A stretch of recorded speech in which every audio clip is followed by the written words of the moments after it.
오늘 말씀은 야고보서 이 자체의 말씀이 흩어진 1장 1절에 그런 말씀이 나와요.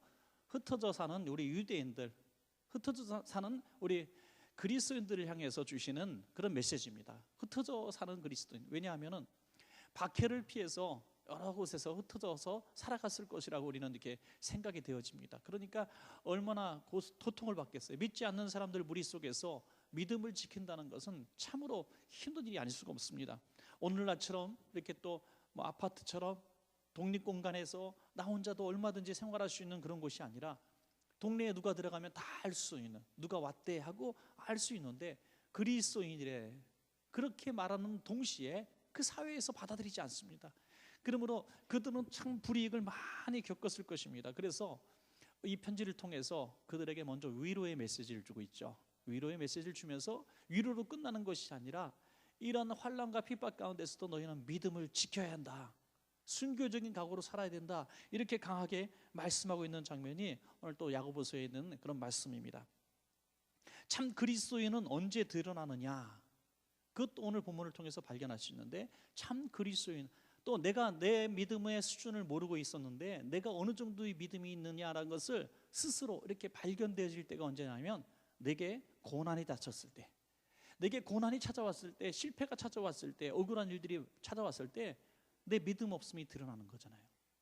내가 잠재적으로 감춰있던 것들이 다 드러납니다. 우리가 평범하고 문제가 없을 때는 본색이 드러나지 않는데, 어떤 물질적인 이익이 딱 걸리거나 어떤 다툼에 딱 문제가 나타나면 바로 자신의 성품들이 다 드러나는 것입니다.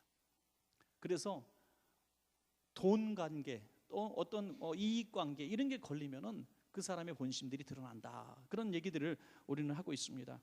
우리의 믿음의 수준, 현주소는 여러분들 진단 한번 하고 계신지 모르겠습니다. 내 믿음이 어느 정도 수준인가, 고난 가운데서. 그런데 하나님께서 믿는 사람들, 믿음 있는 사람들에게 왜 고난을 허락하시는가? 믿지 않는 사람들을 이렇게 고난을 줘가지고 거봐라, 하나님이 예수 안 믿으면 이렇게 고통을 주지 않느냐, 이렇게 하면 우리는 참 속이 시원하고 행복할 텐데, 하나님은 자꾸 믿음 있는 사람들, 신앙을 지키려고 몸부림치는 사람들에게 고난을 계속 주신단 말입니다. 그래서 하나님 이럴 수는 없는 거 아니겠습니까? 라고 원망하는 사람이 있고, 고민하는 사람이 있고, 이걸 받아들이는 사람이 있다는 것입니다. 그런데 이 고난에는 다 이유가 있고 목적이 있다는 것입니다. 여러분, 하나님께서 명하지 않으시면 참새 한 마리도 떨어지지 않는다 했는데, 이 말씀을 정말 믿으십니까, 여러분? 그렇다고 한다면 내 생명은 물론이고 내 일거수일투족도 하나님의 허락하심 속에서 움직여진다는 사실인 것입니다. 그래서 고난이 우리에게 주어졌을 때는 왜 고난이 주어졌느냐라고 하나님을 향해서 질문하거나 한탄할 것이 아니라, 버림받았는가 낙심할 것이 아니라, 내가 어떻게 하기를 원하십니까? 사인으로 받아들이는 것이죠.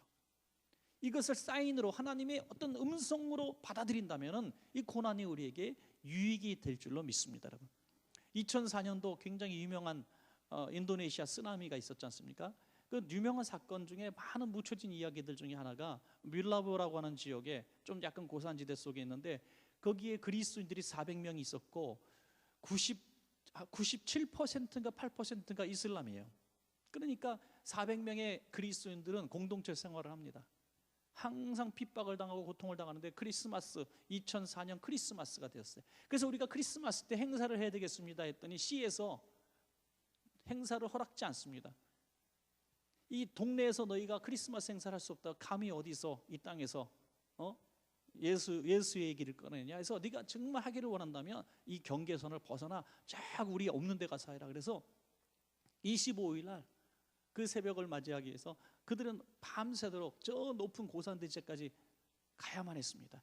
그곳에서 크리스마스를 보내고 26일 그 새벽에 쓰나미가 몰려와서 밀라보 지역을 휩쓸어서 27만여 명이 사망을 할 때 기독교인은 한 명도 죽지 않았다는 사실입니다. 여러분, 이런 숨겨진 이야기, 감춰진 이야기, 왜 우리가 함부로 드러낼 수 없냐면, 우리가 그런 일들을 통해서 야, 기독교인을 하나님이 보호하셨다, 너희 믿지 않는 사람들 다 휩쓸었지 않느냐, 이렇게 말하려고 오해할까 봐 말을 할 수 없지만은, 그들은 분명히 고난 가운데 믿음을 지키기 위해서 저 산으로 쫓겨나는 그 끔찍한 고난 가운데 있었지만, 그들은 이런 고난을 받아들이고 하나님의 뜻으로 알고 그들이 순순하게 저 산으로 올라가서 그 고난 가운데 하나님을 찬양할 때 그들을 구원했던 것이죠. 많은 이슬람 사람들, 지도자들이 어떻게 해서 기독교인은 한 명도 죽지 않았는가가 대단한 의문이 되어서 그들에게 회의와 큰 반성의 바람들이 일어났다고 하는 그런 이야기가 선교사님들을 통해서 전해지고 있습니다, 여러분.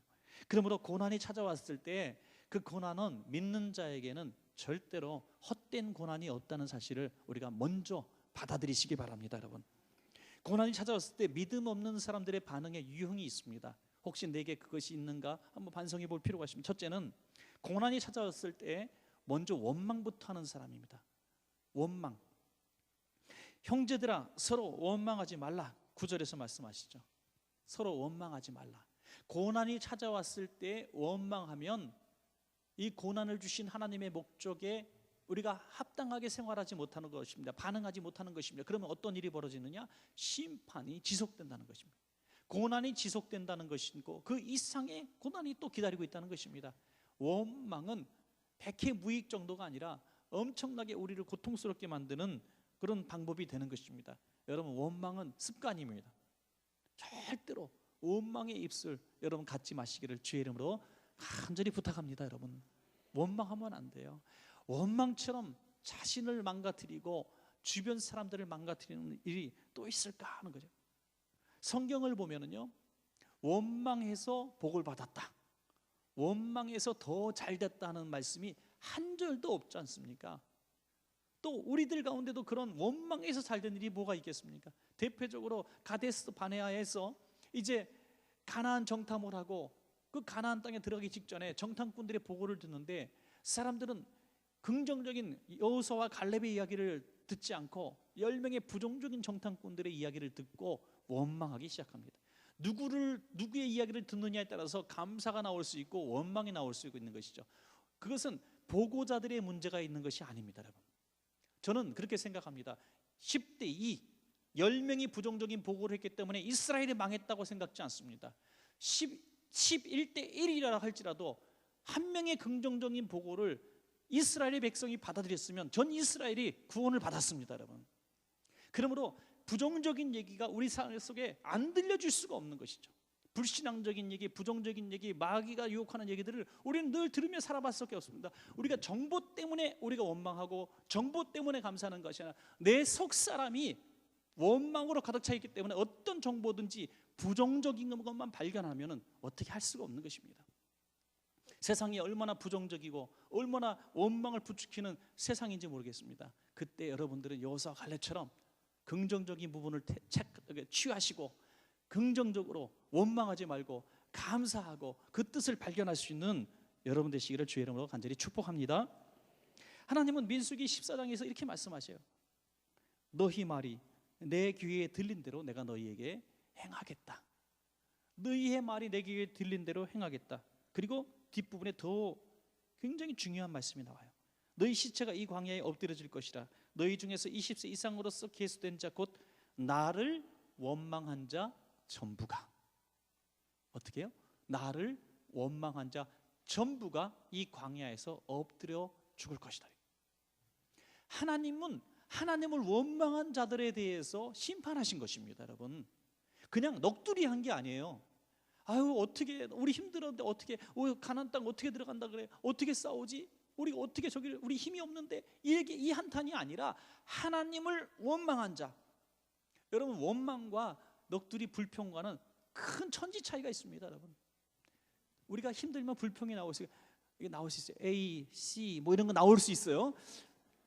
투덜투덜 거릴 수 있어요. 아유, 맨날 왜 나는 이렇게 안 되니? 이렇게 투덜거릴 수 있어요. 한숨 쉴 수 있어요. 한숨 확 땅이 꺼지게 쉴 수 있어요. 왜? 사람이니까, 힘드니까 그럴 수 있어요. 그러나 원망은 하나님을 공격하는 것입니다. 이게 죄입니다, 여러분. 최초의 인간인 아담과 하와가 죄를 졌을 때 하나님 보실 때 그들이 죄인으로 쫓겨날 수밖에 없었던 것은 그들이 확실하게 죄진 증거가 뭐냐면 서로 원망했다는 것이죠. 하나님이 창조하신 뱀이 이렇게 하나님을 원망한 거예요. 하나님이 내게 주신 여자를 원망한 것이 아니라 만들어주신 하나님을 원망한 것입니다, 여러분. 오늘 하나님을 원망해서 복받은 사람은 믿음 하나도 없고 그 사람은 바로 불신자다 이렇게 말할 수밖에 없는 것입니다. 여러분, 이건 최악의 경우지만 어떠한 고난이 와도 하나님을 원망하는 이런 일은 절대로 없어야 될 줄로 믿습니다. 여러분, 차라리 원망이 나오려 그러면 침묵하세요. 참으세요. 그것이 복이 됩니다. 고난을 만났을 때 두 번째로 인내하지 못하는 사람들, 참지 못하는 사람, 그래서 뭔가 실수를 저지르는 사람들, 뭔가 인간적인 방법으로 하나님의 뜻을 도전하는 사람들, 이런 사람들이 믿음 없는 사람들의 반응이라고 보여집니다. 하나님 오늘 본문을 통해서 고난 당하고 있을 때에 너희는 이것을 배우라 하면서 오늘 7절 8절 보니까 누구의 인내를 배우라 그래요? 농부의 인내를 배우라. 고난은 농부의 인내를 통해서 극복할 수 있다고 말씀합니다.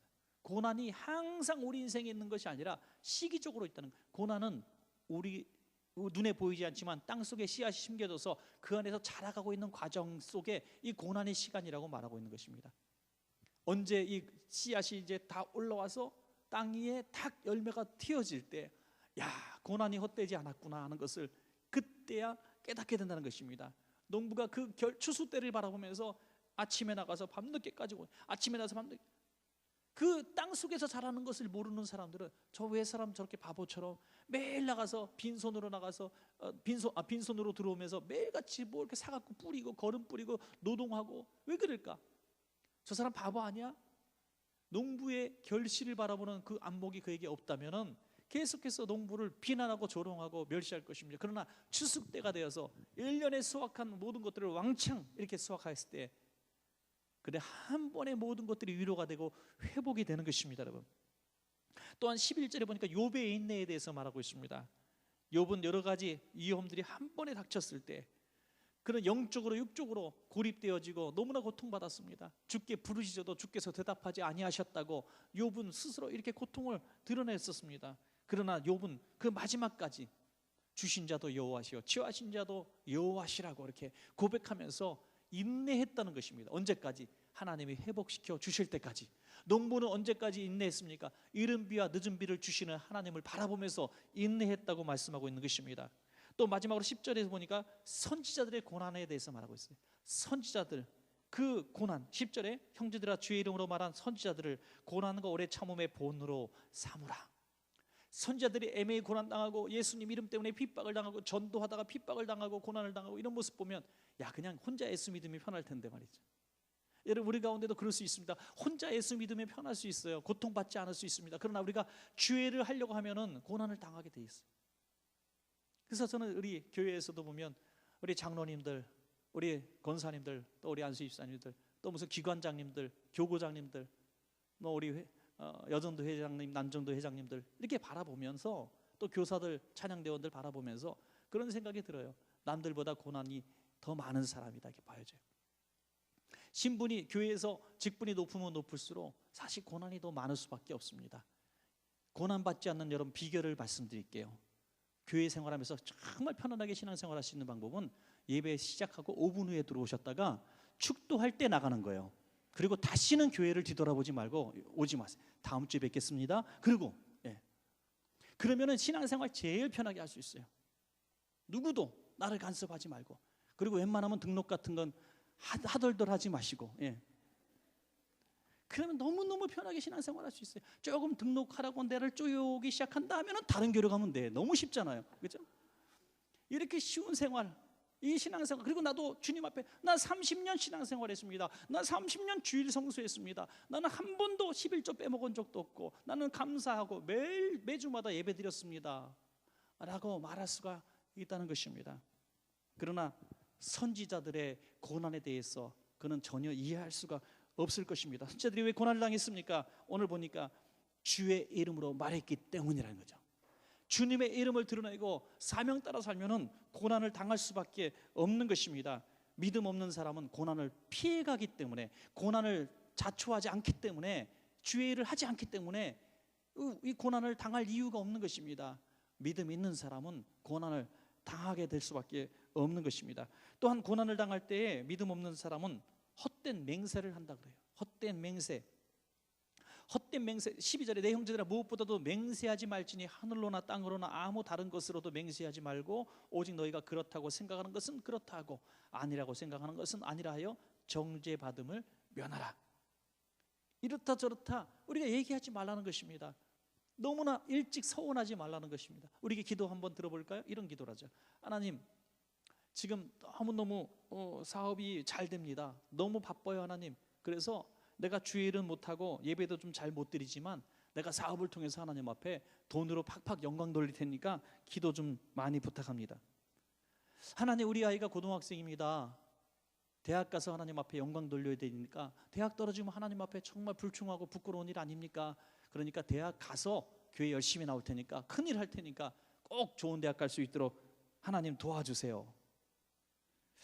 어떻게 보면 만든 것 같기도 하고 틀린 것 같기도 하고 그러는데 이게 바로 헛된 맹세라는 것입니다. 헛된 맹세. 이것은 절대로 이 사람들은 사업에 성공해도 자녀가 좋은 학교 가도 신앙생활을 똑바로 할 사람들이 이미 아니라는 것입니다. 여러분, 이미 아니에요. 왜?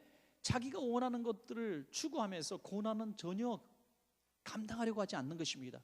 예수님 때문에 손해도 보고 예수님 때문에 좀 공부하는 시간도 좀 뺏기고 그래도 내가 주님을 위해서 내가 열심히 신앙생활 잘하면은 하나님께서 나를 도와주실 것이다. 더 능률이 오라갈게 도와주실 것이다. 실제로 좀 어려움을 당한다 할지라도 내가 믿음 지키는 것이 더 중요하다. 이렇게 말하는 사람이 믿음 있는 사람이라고 성경은 말씀하고 있는 것입니다. 여러분, 지금까지 고난 없는 사람, 믿음 없는 사람이 고난에 대한 반응의 유형들을 살펴봤는데요. 믿음 있는 사람은 어떨까요?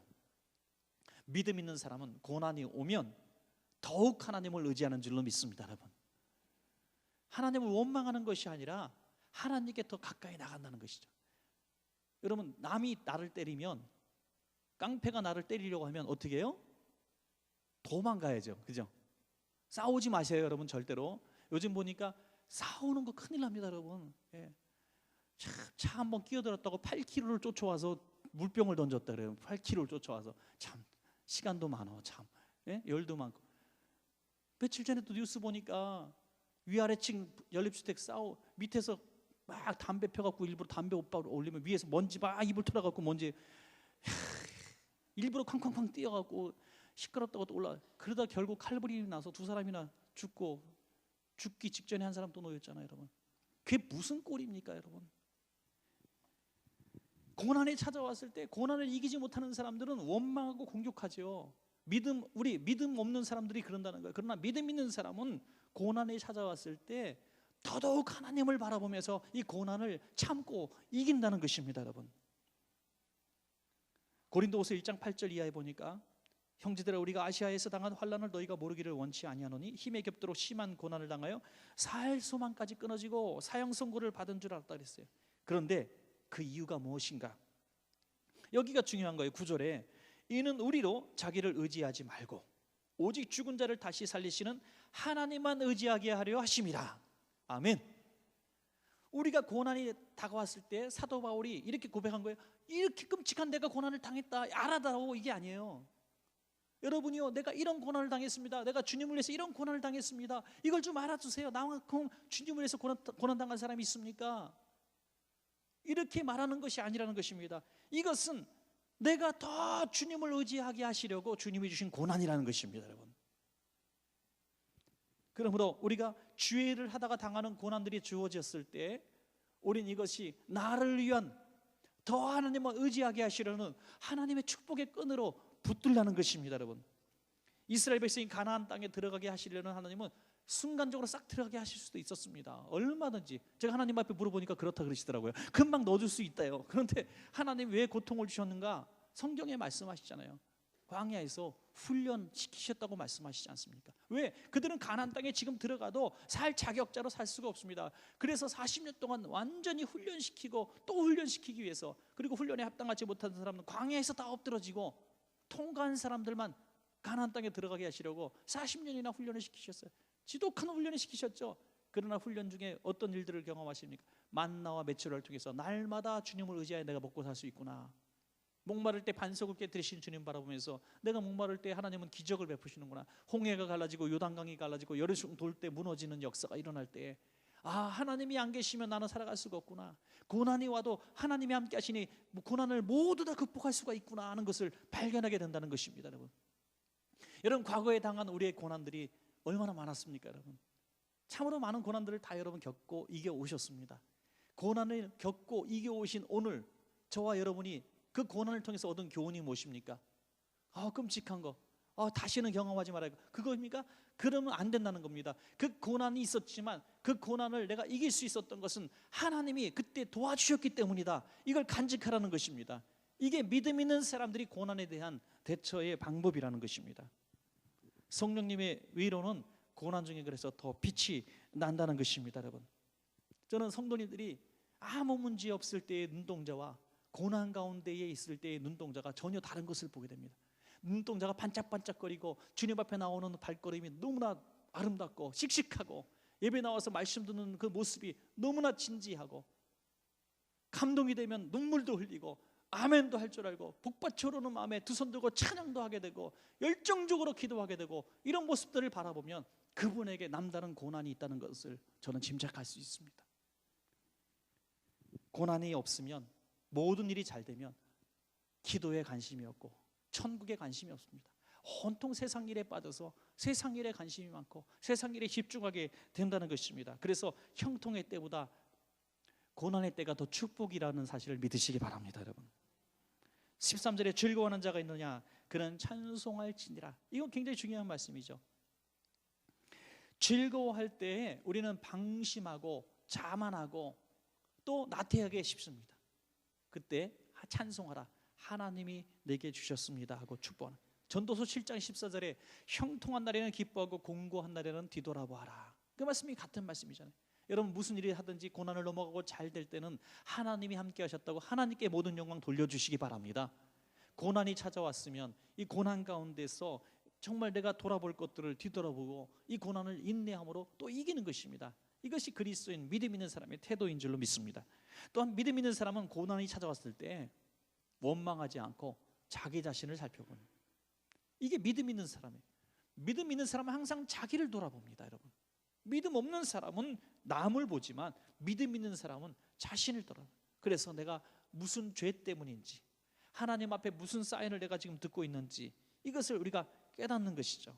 죄를 품고 있으면 이것을 깨달을 수가 없습니다. 어떻게 깨달을 수 있는가? 내 자신을 돌아보고 회개하면 고난의 이유가 보여지는 줄로 저는 믿습니다. 여러분 지금도 내가 당하고 있는 고난 이 이유를 모르고 이것을 빨리 극복하는 것만이 축복이라고 생각해서 1년, 2년, 3년까지 끌어오셨다면 이제 한번 생각해 보십시오. 그냥 기도만 막 하면 응답 주시려는 게 아니에요. 하나님이 너무 속이 터지실 거예요. 더 하나님이 더 마음이 아프실 거예요. 지금 깨닫고 회개하라고 주신 고난인데 그 회개하지 않고 계속해서 복을 달라고 계속 이 문제 해결해달라고 허락해달라고 하면 하나님이 이 문제를 가져가실 수가 없는 거예요. 왜? 회개하라. 하나님의 문제는 하나님이 주시려고 하는 한 사인은 그 문제의 해결이거나 안 되는 거나 그것이 아니라 하나님 앞에 빈손 들고 들어와서 하나님 제가 잘못했습니다 하는 회개하기를 원하시는 거예요. 탕자가 집에 들어왔어요. 그런데 탕자가 최악의 불행은 무엇입니까? 최악의 불행은 아버지를 거역하고 집 나가서 잘 되는 게 최악입니다. 여러분 사업에 성공하고 떵떵거리고 살고 나름대로 친구들도 여전히 있고 사업 수완이 뛰어나가지고 막 돈을 싹 긁어서 그 동네에 재벌이 돼가지고 허랑방탕하게 지내면 아주 형편없는 인생으로 살아갈 것입니다. 그럼 영원토록 아버지 집에 들어가지 못할 것입니다. 그 최악입니다. 여러분 하나님의 자녀는 그렇게 내버려 두지 않으신다는 것입니다. 여러분 따라합시다. 우리는 하나님을 떠나서 성공하기는 틀린 사람이다. 할렐루야. 우리는 하나님의 아들이기 때문에 딸이기 때문에 하나님의 품을 떠나서 성공하기는 다 글러먹은 사람들이에요. 여러분 왜? 하나님이 가만두지 않습니다. 우리를 망가뜨리고 깨트리고 망하게 만드실 것입니다. 그래서 돼지나무는 지 열매를 먹으면서 내가 우리 돼지보다 못한 존재구나 하고 탄식하고 회개하고 빈털터리가 되어가지고 터벅터벅 아버지 집으로 돌아오게 하시려는 주님의 방법을 택할 수밖에 없는 것입니다. 여러분 그러므로 집을 나가지 않는 것이 축복이지만 혹시라도 주입을 나가서 집을 나갔다는 게 뭡니까? 죄를 지었다는 거예요. 죄는 뭡니까? 빗나갔다는 거거든요. 관역판에서 쐈는데 잘못 맞은 게 죄라는 것이죠, 원어적인 의미에서. 그러니까 하나님을 떠난 것이 죄고 하나님 앞에 돌아오는 것이 회개인 줄로 믿습니다, 여러분. 탕자가 하나님을 떠났기 때문에 고통을 당한 거, 죄의 결과로 빨리 돌아오라는 것입니다. 망한 이유는 돌아오라는 것입니다. 탕자가 돌아와서 아버지께 한 첫 고백이 뭡니까? 내가 하늘과 아버지께 죄를 지었사오니, 내가 죄를 지었, 내가 실패했기 때문에 돌아오지 않았다고 했습니다. 내가 죄를 지었사오니. 그래요. 떠나는 것이 죄라는 것을 깨달을 때 그 모든 신분을 회복시켜 주신 것입니다, 여러분. 혹시 탕자로 여전히 잘 되기를 원하시고 여전히 탕자임에도 불구하고 내 사업을 놓고 기도하고 있다면 오늘 이 말씀을 듣고 일단은 다 내려놓고 아버지 집으로 돌아가는 회개가 있기를 간절히 부탁합니다. 마지막으로 믿음 있는 사람은 고난이 찾아왔을 때 집중적으로 기도하게 되는 것입니다. 평소에는 게을러도 기도에 집중하지 않아도 고난이 찾아오면 집중적으로 기도. 여러분, 이런 얘기죠. 믿음 있는 사람은 어떤 시험과 환난이 딱 닥쳤을 때 절대로 두려워하지 않습니다. 야, 기도할 제목이 생겼구나. 어떤 분이 아싸 기도 그런다는데 그것까지는 아니더라 할지라도 아싸 기도는 좀 그런 것 같고요. 뭐 아싸 가오리도 아니고, 하여튼 어떤 문제가 딱 닥쳤을 때 내가 이거 기도해야 되겠구나 하고 설레기까지 한다는 거예요. 혹시 그런 거 경험하신 분은 남들한테 자랑질 같으니까 고개만 이렇게 한 번씩 흔들. 어떤 문제가 생겼는데, 어떤 큰 기도 제목이 생겼는데 마음이 살짝 설레기까지 하는 거예요. 야, 내가 기도할 제목이 생겼네? 그동안 기도 제목이 없었어요. 기도하려도 기도 제목이 없어서 5분을 못했어. 근데 기도 제목이 생긴 거야. 금식할 이유가 생기고 기도 갈 이유가 생긴 거야. 교회에 나와서 24시 기도실에서 또 중보기도실에서 기도할 이유가 생기고 마음이 뜨거워졌어요. 설레기까지 하고 기쁘기까지 한 것이, 이게 믿음 있는 사람인 줄로 믿습니다, 여러분. 야고보서 5장 13절에 너희 중에 고난당하는 자가 있느냐? 그는 어떻게 하라고요? 기도할 것이요. 기도할 것이요. 야고보서 5장 14절에 병을 이기는 방법에 대해서 말하죠. 너희 중에 병든 자가 있느냐? 그러면 어떻게 하라? 교회의 장로들을 청할 것이요, 그들은 주의 이름으로 기름을 바르며 그를 위하여 기도할지니라. 믿음의 기도는 병든 자를 구원하리라. 병이 걸렸으면 하나님이 고쳐주시겠지, 하나님이 주신 병이니까 하나님이 때가 되면 고쳐주시겠지, 그렇게 하지 말고 병이 걸렸으면 기도하라 그랬어요. 고난이 없으면 기도를 좀 덜 해도 고난이 오면 기도하라는 것입니다. 환난 날에 주님을 찾으라 그러고 말씀하셨어요. 환난 날에 부르시라는 거죠.